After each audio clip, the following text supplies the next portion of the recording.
Kadama TV.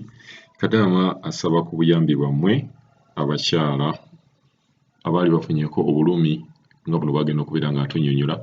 Agamba nti mulwadde ne bakama be tebalowooza nti no mulwadde, era bo balowooza nti nno amiisinga bantu beewaabwe. Olwa bagamba nti nnumizibwa bagamba omiisinga bantu beewammwe naye tolina bulwadde. Agamba kino tekirina bwe kikwataganirako na kumiisinga bantu beewaabwe lwa nsonga ekintu kimuli mu lubuto. Kiri mu bubuto wansi eno ng'awulira obulumi, olubuto okuzimbazimba ng'amaze okulya, naye bagenze mu ddwaliro bo bagamba tebaliina bulwadde bwonna bwe balaba. Omuntu yalibadde agamba nti oba ulcers nti bw'ali awo oba azimba n'abeera mu lubuto ng'alinamu omukka mungi, naye bo abasawo bagamba tewali kintu kye balaba. So ne bakiteeka nti Kadama ono alabika amiisinga famire ye. So ayagadde okuyita Kadama TV abuuze ku bakadaama bali eyo abawuliriza Kadama TV n'obaba n'abagiraba, bamubuulire wabeerawo omuntu yenna yali ayise mu mbeera oba yali afunye ku bulumi nga bw'ayina, amubuulire asobola kukola atya okubeera nga aggyawo obulumi buno, kuba agamba obulumi bungi naye ng'ate akyayagala kukola.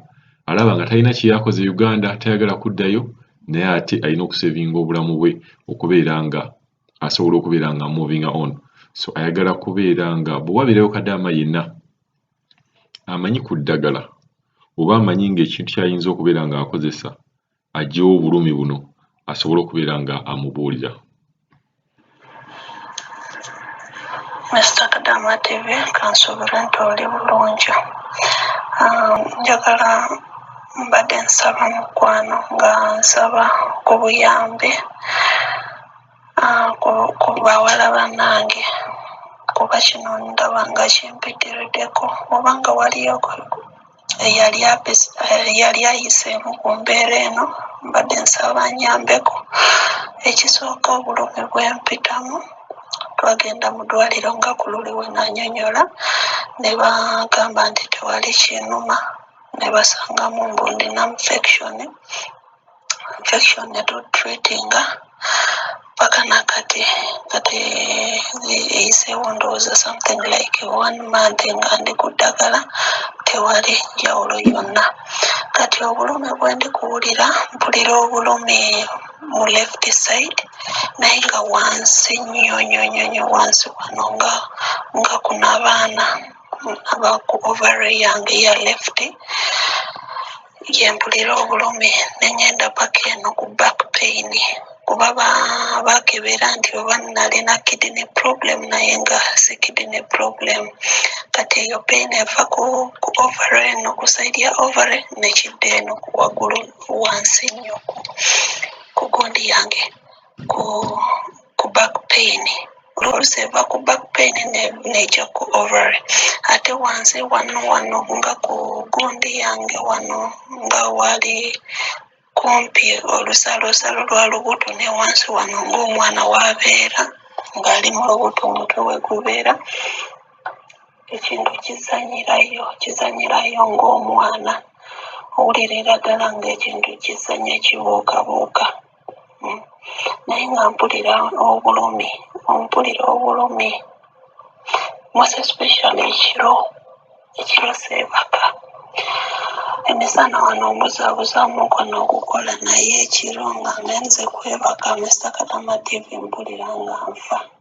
Simanyi kyakukola, ngezezaako oba nga waliyo kwamanyiko eddagala mbuulireko oba kiki. Simanyi nakumanya oba negundi n'enseke nazo ziruma, simanyi oba enseke ze zinuma, simanyi. Sisobola kulimba, simanyi Mr. Kadama TV, naye engeri gye mpronounsizemu oba nga wali akimanyiiko, nga wali dokita amanyiiko anyambeko ambuulireko n'eddagala lyensobola erya habo lyensobola okukozesa wano, kuba bano abantu bo nejuzi on 30th ndoza lwali lwakuna twagenze n'omusajja gyera mu ddwaliro, kuba nabagambye nti tewali njawulo, omiza eddagala lyonna tewali njawulo, ne tuddayo mu ddwaliro.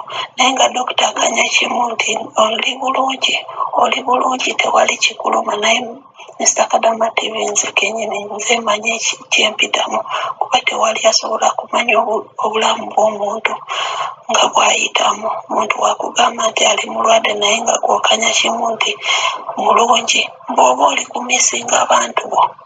Kani imagine omuntu akugambye oli mulwadde naye akugamba oba omumisinga ki famire yo. Namugamba nze njagala kubeera bulungi naye nga kituufu njagala kubeera bulungi kuba nze nkyayagala kukola naye nze binsobedde kubanga waliyo kamanyi eddagala nsaba busabe munyambe nsobola okubeera nga wakiri obanga lya habo ndifumbe nga wano nga nsobola kumikisinga ndifumbe bere nga nywako ndabe enjawulo. N'ekirala mpulira blooding mpulira olubuto lujjula omala okulya lujjula nozimba something like that. Era kyebakanya okumbuulira kyokka ne toyagala kukola oyagala kugenda ewamwe byokka bye balowooza Mr. Kadama TV. Kyokka kyebambuulira wano engeri gyesaagala kukola juzi ku luli baŋŋambanga wano genda weekubisa empiso akayiso kaki ka korona nembeera nga saagala nga obulumi kuba dokita engeri gye yaŋŋamba nti nkyali mulwadde sooka nkole ki mpone ndyoke neekubisa kayiso kuba nako kayiso omuntu bubi neŋŋaana kati we nakkiriza nateera nekifuuka entalo nti nze njagala kwekubisa kayiso munkole ki ngende ewaffe naye nga si kituufu Mr. Kadama TV. Kati engeri newe sisobola nakubanenya kuba entegeera yaabwe yo eringa yandiga oba oluusi engeri gye balyanya endiga nnyingi oba oluusi naye ekyankalanya obwongo bwabwe simanye nsobola kubanenya kisobolera ddala kuba entegeera yaabwe teringa ey'abannayuganda nti omuntu ategeera ekintu mu bwangu. Naye bw'obanga omuntu mulwadde lwaki tomuzaayo bw'obanga engeri omuntu bw'obanga omulwadde osobola muzaayo naye kyokka kye balowooza kyokka mirimu gyabwe. Kati nange biri awo binsobedde Mr. Kadama TV obanga aliyoko sooka nyambeko n'eddagala eryo wenangezeeko